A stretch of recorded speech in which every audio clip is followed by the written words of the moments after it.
before you even ask, this hoodie's from NFL Shop.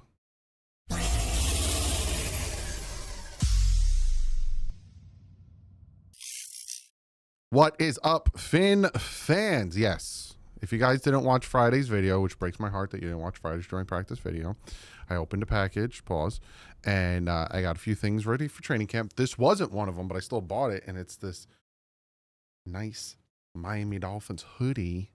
It's actually not that thick. It's nice and thin. So, NFL Shop. If you ask me, hey, Doug, where did you get that Dolphin blank? NFL Shop. Unless I got it at the stadium or when I'm down in Miami. 9 times out of 10, NFL Shop. But I got a second to sit back, watch some more of it. We're going to look at some clips. I'm hoping it doesn't get copyright claimed. So if you're watching this like afterwards and all of a sudden there's like blips missing, it got copyright claimed. I had to cut them out. But we're going to look at some clips. Shout out to Jake at Fin Central. He put like a little compilation of plays together that I can like pinpoint exactly what I'm talking about. So shout out to him. But Mike McDaniel had a few things to say about 2 injuries that happened yesterday. We're going to talk about that. We're going to talk about something that I brought up. I'm going to talk about other things that I took away from yesterday's game. And like I said, we'll look at some things. Again, hopefully I don't get copyright claimed. I'm going to try to set it up where you kind of see the tweet in it and make it real small, kind of really like dilute it. I don't know. But yeah, let's jump into this Mama Jam. So yesterday, Alexander Madison left with an injury, and so did Campbell, the safety. Now, Alexander Madison, he kind of landed on his head, and Mike McDaniel said he has neck and shoulder soreness, but it's nothing serious, so he should be okay. And Elijah Campbell, he dealt with a knee injury, but again, he said it's nothing serious. So, you know, they don't practice today, from my understanding. If they do, obviously get a video later. They might practice tomorrow, but they have 2 joint practices Wednesday and Thursday with Detroit, which I'll obviously be talking about. So, you know, and then we have the game Saturday at 1 o'clock, which I will be live for. So we'll see what happens with those 2 gentlemen when it comes to their injuries.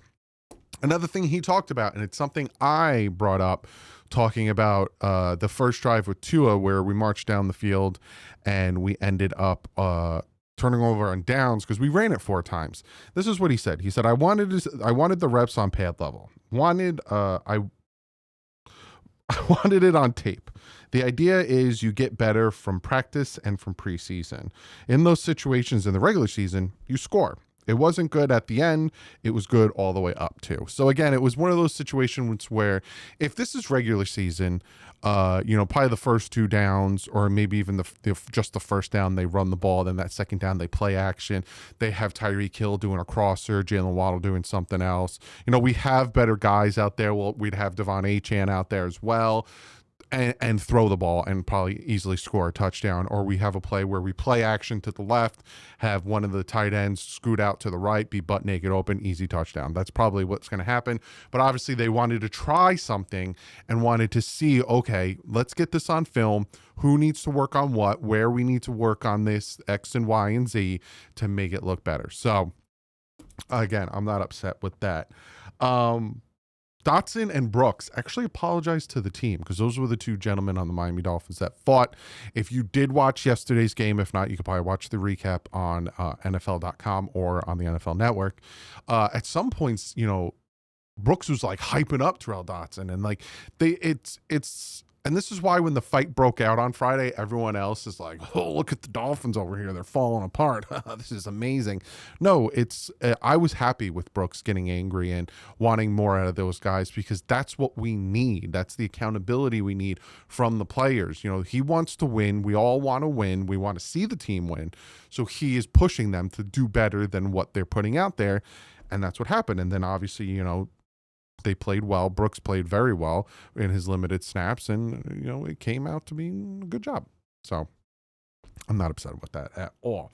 Now to some of the things and the more of the takeaways that I noticed now that I got to sit back and kind of digest everything. Now, obviously this one's not, you know, crazy out, you know, left field and, you know, whatever I'm trying to say, but the backup quarterbacks kind of struggled.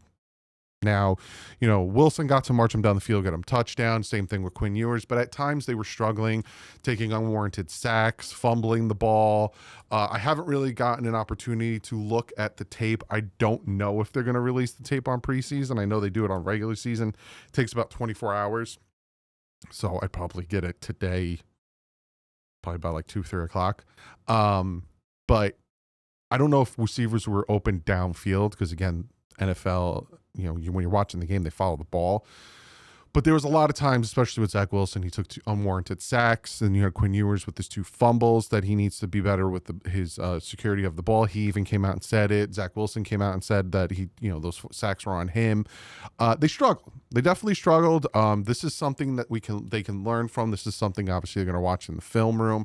This is something that they'll work on Wednesday and Thursday in the joint practice with the Detroit Lions. But they definitely struggled.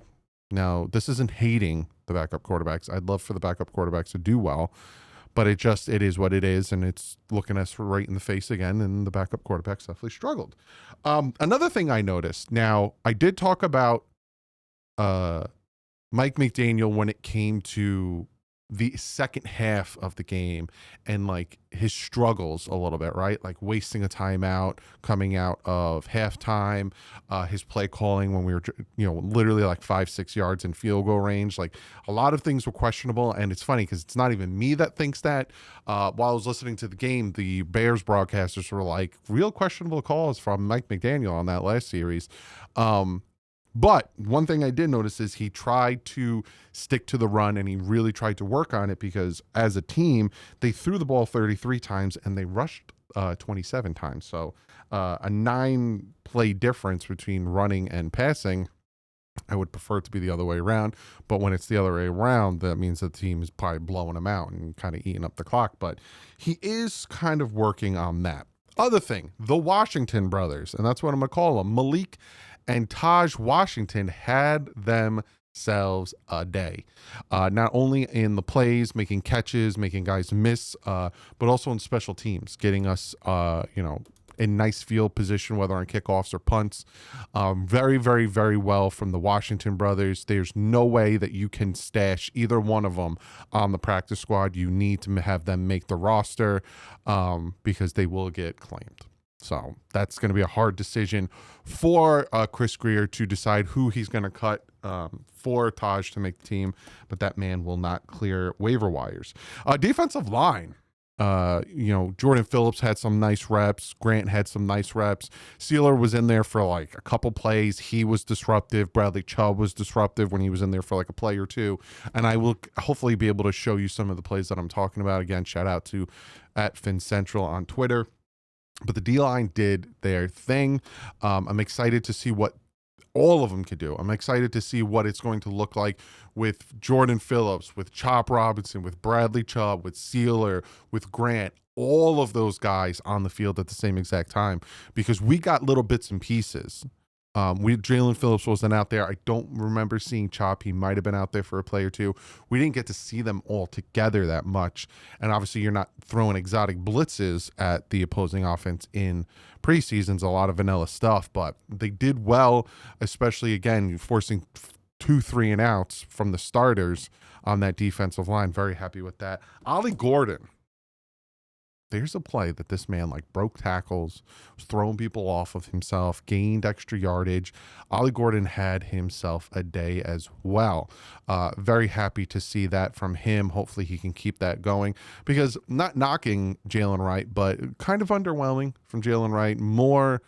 I was more happy with Ollie Gordon, and I was kind of like, need more out of Jalen Wright, I guess, especially if since we traded up for him. So that's something that needs to be worked on as well. But again, we all want to win, even if it is preseason. It's nice to see these other AFC teams kind of go out there and win handedly, and we end up tying. But I'm not worried about that. I'll start worrying about it in the regular season, right? Like, you already got the Jet fans out here talking like they're going to go to the Super Bowl. Patriot fans are all cocky because they beat the Titans, and you got these fans out here acting like the preseason is all be all end all, and we'll see when the regular season starts. Again, I'm not saying they're going to be bad, but I don't hold any weight to preseason. None at all. It's more about fundamentals and kind of seeing what needs to be worked on and all that stuff, because we still have about a month until football starts, real football. So going to be interesting, but I want to try and show you guys some of these plays that, again, Fin Central was gracious enough to give us. So this first one we're going to look at is Tua hitting. It's tiny, and again, I apologize for the tininess if you're looking on your phone, but I really don't want to get copyright claimed. Tua hitting Malik Washington on an out on the opposite hash, right? Over here, throwing it to the sideline, and if he throws a duck, it's getting intercepted. Throws a great pass to get the first down to the sidelines from the opposite hash.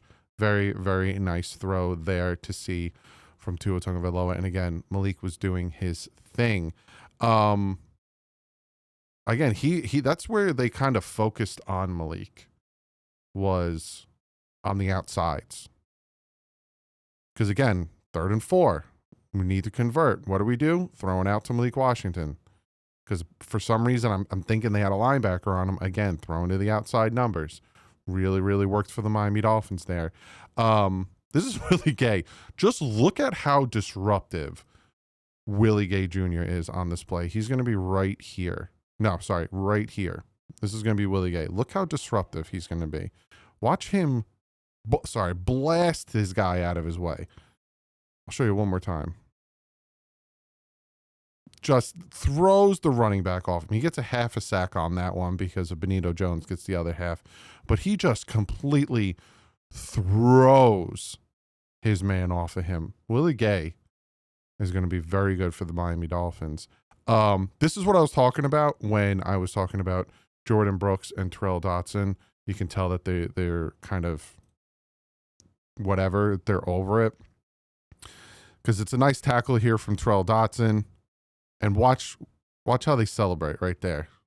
Terrell Dotson and Willie Gay. Not Willie Gay, and Jordan Brooks. Really cool on that part. Here's Sealer real quick on his push-pull technique. Just absolutely nasty. Watch this. Grabs him. Just get out of my way. Telling you, he's going to be nasty. Just ripping. He's going to be real nasty this year for the Dolphins. Jordan Brooks here. Great coverage. This is a pass. Great play here. You're going to see he's going to drop back into coverage. I think he's going to break up a pass here. Great play. Brooks is a guy who definitely deserves a contract extension. He's one of those guys. What else do I want to show you? Oh, Jordan Phillips here. Just this man just taking up space. Just like he didn't score on this because of the big boys. Just up the middle, eating up. This is what I'm talking about with the D-line just doing their thing. What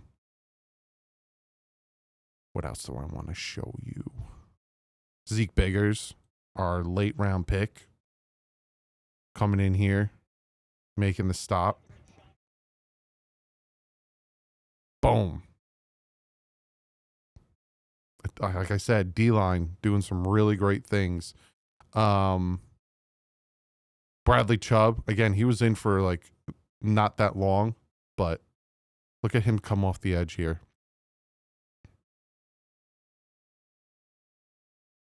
These guys, the opposing quarterbacks cannot afford. This is the same play where he pull technique. So you have him coming after him, and you have Grant right here. He had to dump that ball off. He held that ball for another second. See ya. This is showing the offensive line here. This is Paul and Jonah.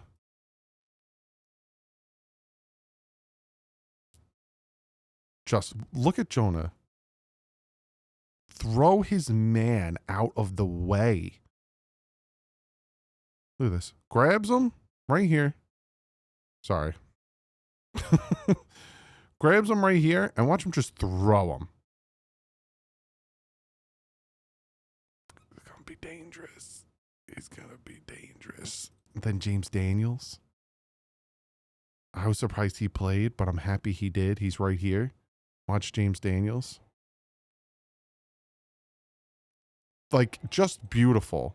Comes up, makes the block, sees a guy go through, gets off, blocks him. That's what the vet is going to bring. Engages block. 47 is going to come through. Blocks him. Gives H.A. the lane to run. I'm excited. Oh, God. That was the Kenneth Grant we already saw. Oh, look at this play by Taj Washington here. Just not making just one guy miss, but making two guys miss. Watch this. How do you break two guys' ankles? One guy, and then he's going to try to come back and make the tackle. Down. I'm telling you, the Washington brothers are going to be dangerous for this team. Let me see if I can find that Ollie Gordon run before we get out of here, because Ollie Gordon had a ridiculous run I want you guys to see. Yeah, it's right here. Again, shout out to Jake. Check this out. Right? You think, oh, he's tackled. No, nope. And my favorite part is at the end of it, he doesn't evade contact, right? Spins out of this, gets more yards, and then into the defender, hits him. These are the positives I saw. Again, there's the negatives, like I said, from the backup quarterback struggling here and there. At some points, you know, the offensive line struggled here and there. But I think if the quarterbacks didn't hold the ball as long as they did, the offensive line could have looked a little bit better. But overall, we tied. I would have loved to win, 30-7, whatever. But there were positives. There definitely were some positives in this preseason game. Now you have to build off of it. You have to build off of each of these things going into the regular season. We'll see how this all goes. Hopefully you get to see all that stuff and I didn't have to cut it out because of copyright nonsense. But comment below. After taking a day to stew on the preseason game, what's your thoughts? I want to hear your positives, your negatives, all that good stuff. I will see you most likely tomorrow, if not tomorrow, definitely Wednesday with the joint practice with the Detroit Lions, Wednesday and Thursday. Then preview the game for Saturday.